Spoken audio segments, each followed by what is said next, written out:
আসসালামু আলাইকুম ওয়া রাহমাতুল্লাহি ওয়া বারাকাতুহু। আলহামদুলিল্লাহি ওয়াহদা ওয়াসসালাতু ওয়াসসালামু আলা মান লা নাবিয়্যা বা'দা ওয়া বা'দ। সম্মানিত দ্বীনী ভাই বন্ধুরা, আজকে আপনাদের মাঝে একজন নাস্তিক সম্পর্কে আলোচনা করব। এই নাস্তিক এত নিকৃষ্টতম নাস্তিক, আপনারা তার কথাগুলা শুনেছেন। পৃথিবীর ইতিহাসে যত মানুষ এসছে তাদের ভিতরে সবচাইতে ভয়ঙ্কর মানুষের তালিকায় ইসলামের নবী হযরত মুহাম্মদের নামটি সবচেয়ে উপরে থাকা উচিত। এবং আশ্চর্যজনক হলেও সত্য যে এরকম একটি চরিত্র পৃথিবীর ইতিহাসে সবচাইতে বেশি প্রভাব বিস্তার করে চলেছে। মানুষকে নির্বিচারে হত্যা করেছিল। মুহাম্মদ দাসীদেরকে ধর্ষণ করেছিল, যুদ্ধবন্দী এমনকি বিবাহিতা নারীদেরকে বসে ধর্ষণ করেছিল। কি চমকে উঠছেন? কানে আঙ্গুল উঠতে যাচ্ছে? কি মনে হচ্ছে আমাকে গালি দেবেন? কি মনে হচ্ছে সমাধানের জন্য? এবং মুহাম্মদের চরিত্র কত বর্বর হতে পারে তা কিনানা হত্যার ভিতর থেকেই প্রমাণিত। একটি মানুষকে তার সম্পদ, তার গোত্রের সম্পদ কোথায় লুকিয়ে রাখা হয়েছে এ কথা আদায়ের জন্য তার বুকের ভিতরে আগুন জেলে লোহা দিয়ে সেটা খুঁচিয়ে খুঁচিয়ে কথা আদায় করার যে মানসিকতা কারোর মধ্যে থাকতে পারে, সে আর যাই হোক, সে নবী দাবি করতে পারে না। এরকম মানুষকে, গণখুনিকে অবশ্যই উচিত জেনোসাইডের জন্য বিচার করা। এবং আজকে এই লোকটি জীবিত থাকলে হয়তোবা তাকে শত শতবার চুলে ঝোলানো হতো। আপনারা তার কথাগুলা শুনেছেন।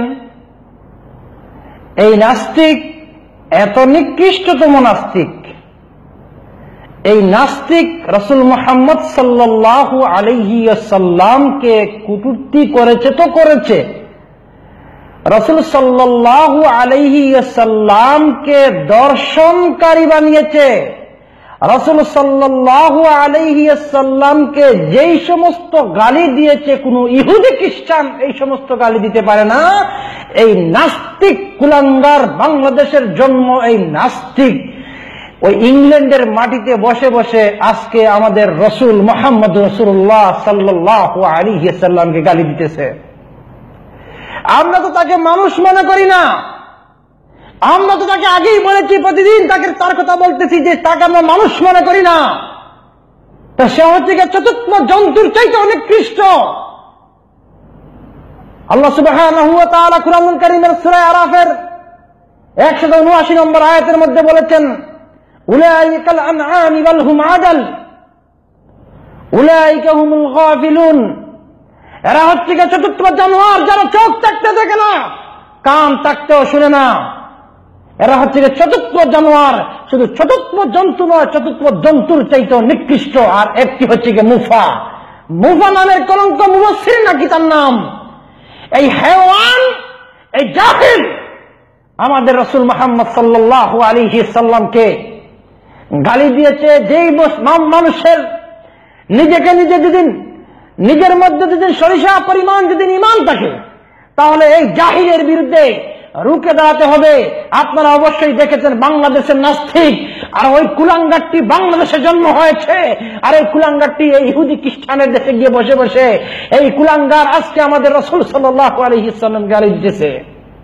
সম্মানিত দ্বীনী ভাইরা, আমরা বাংলাদেশ সরকার সহ পৃথিবীর যেই দেশে সে বসে আছে তার কাছেও আমরা এই কথাটা, তাদের কাছেও আমরা এই কথাটা প্রচার করতে চাই যে এই নাস্তিক কুলাঙ্গার অমানুষ, তাকে হত্যা করা হবে।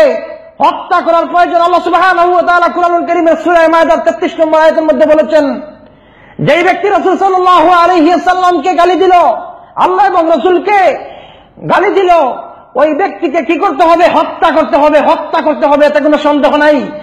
যদি তাকে হত্যা করতে না হয় তাহলে সিঁড়িতে জড়িয়ে তাকে হাত পা কেটে ফেলতে হবে। তাও যদি না করা হয় জিহ্বাকে বের করে জিহ্বাকে কেটে ফেলতে হবে। যদি জিহ্বাকে যদি কেটে ফেলতে না হয় তাহলে তাকে দেশ থেকে বহিষ্কার করতে হবে। আর এই নাস্তিক কুলাঙ্গার মুরতাদের জন্য সেই দিন রয়েছে ভয়াবহ শাস্তি। কিন্তু আমরা মুসলমান, আমরা প্রত্যেকের শরীরের মধ্যে আমাদের